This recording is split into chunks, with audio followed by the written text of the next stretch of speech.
যখন দুই পক্ষই ছিল দায়মুক্ত আর গ্রাম বিধ্বস্ত। প্রিয় আপনজন, ইতিহাস মানে কেবল জয় পরাজয়ের কাহিনী না, ইতিহাস মানে সেই মুখগুলো যাদের কণ্ঠ চাপা পড়ে যায় চুক্তির নিচে, খাজনার খোঁচায়, দুর্ভিক্ষের নীরবতায়।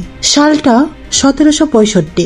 ইস্ট ইন্ডিয়া কোম্পানি মুঘল সম্রাটের কাছ থেকে বাংলা, বিহার ও উড়িষ্যার দিওয়ানি মানে রাজস্ব আদায়ের অধিকার পায়, কিন্তু প্রশাসনের দায় দায়িত্ব থেকে সরে দাঁড়ায়, সেটা রেখে দেয় নবাবের ঘাড়ে। এটাকে বলে দ্বৈত শাসন ব্যবস্থা। উপর মহলে দুই শাসক, কিন্তু গ্রামে একজনও নয় যিনি দায়িত্ব নেবেন মানুষের। চাষি যখন খাজনা দিতে পারত না, ব্রিটিশ আদায়কারী হুকুম দিত, নবাব চুপ থাকতেন। তখন থালায় ভাত থাকতো না, শিশুরা খিদেতে কেঁদে মরে যেত, আর ইতিহাস বই বলতো নিয়ম অনুযায়ী শাসন চলছে। 1770 সালের দুর্ভিক্ষে শুধু বাংলাতে মারা যায় 1 কোটির বেশি মানুষ। কারো জন্য কেউ ছিল না।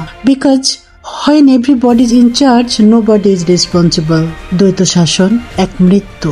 জানার না জানার মাঝামাঝি যেটুকু বিস্ময়, সেইখানে থাকো, শিরিনের গল্পে থাকো, আর তোমার মতোই কেউ অপেক্ষা করছে এই গল্পটা শোনবার জন্য। শেয়ার করে পৌঁছে দাও প্রিয় আপনজন।